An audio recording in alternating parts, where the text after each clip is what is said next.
Welcome to Casino Night Zone. Population, almost nobody. Seriously, there's like one type of enemy in this stage, and they almost never appear. And that's really weird because there are plenty of rings to be had in this stage. This, of course, is the first casino-type level in the Sonic series, though, to be fair, it is very similar to Spring Yard Zone, in that there are a lot of springs everywhere, and you're going to be bouncing around a lot. Though, to be fair, the stage does not slow you down nearly as much as Spring Yard Zone did, so it's a lot better in my book. And of course, the music, pretty good. I'm down with this. This is also another song that gets changed for two-player mode. I can't actually remember that one at the moment. Oh wait, no, I can. I still kind of prefer that, or I still kind of prefer this one, rather, but that version isn't bad. I'd look up the two-player themes if I were you. They're good songs, and I think you'll only hear them once if you don't do two-player. I believe they're in the credits medley. Now, I don't think we're actually going to... Oh yeah, I'm pretty sure we're at the end, so we're definitely not going to encounter the slot machines, which are the main gimmick of Casino Night Zone. You know, Casino Night, gambling, that's kind of an important part of it. So, Act 1 is easy enough-ish. I mean, I was bouncing around a little, but... Act 2 definitely gets a bit more difficult, because there are more slot machines now. We saw a lot of those bar things, which are part of the slot machine, but those only give you points if you go through them. Now, when they're... Excuse me? Those guys have shields and defend themselves a lot. Don't attack them from the front or the top. Just spin dash into them from the back, and you're good, but... Anyway, yeah, you saw those bars up there, right? On their own, those just give you points, but those with the slot faces above them, when these slot faces line up, you get rings. Sonic is one of the highest ring amounts you can get.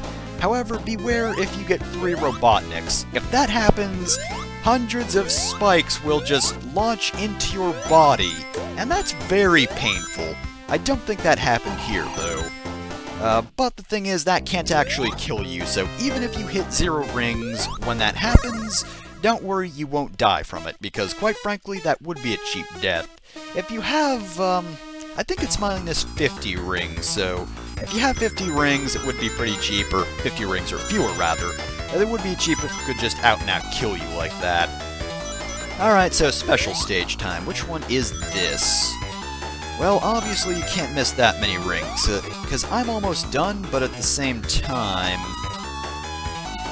yeah, there aren't a lot of groups of rings, but I don't remember this one too much, actually. Anything bigger? Just a whole lot of rings of mines with little sections cut out, which kind of makes them easier, because, I mean, even if you're not lined up with the safe section, you can just jump over the mines. I don't quite get the point of that. Oh, this is one of those sections where you really want to be jumping back and forth. Like right now. Ooh, should have jumped sooner, actually. But yeah, this is where jumping back and forth from each part of the half pipe to the other... Ooh, geez.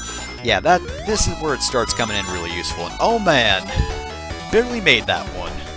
So only 40 rings, which means there aren't going to be that many rings in this section. Usually if the goal is small, that either means there's a lot of mines, or not that many rings. Seems it's not that many rings. And also they're in little bunches of groups like that, so you can't get them all at once, but it seems fairly easy. Yeah, no wonder I don't remember this special stage. This one is really easy, actually. I mean, in fairness, I did just barely get it, but at the same time, I did miss a fair few rings. Ah well, that's our 4th Chaos Emerald, 2nd for Tails.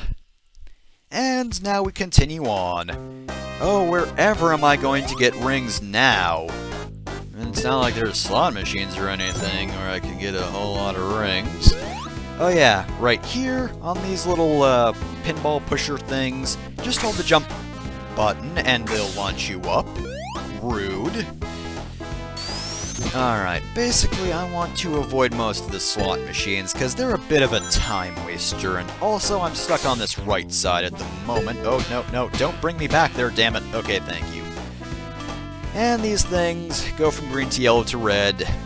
I mean, they can't help you stay up if you actually want to do some more slot machine stuff, because you can get a lot of rings if you're lucky, but really that's only useful for score. I mean, unless you have all 7 Chaos Emeralds and need 50 rings, you really shouldn't be going for the slots all that much. It's a bit of a risk, and the reward can be big, but at the same time, Robotnik can come up, and that's just not good when it happens.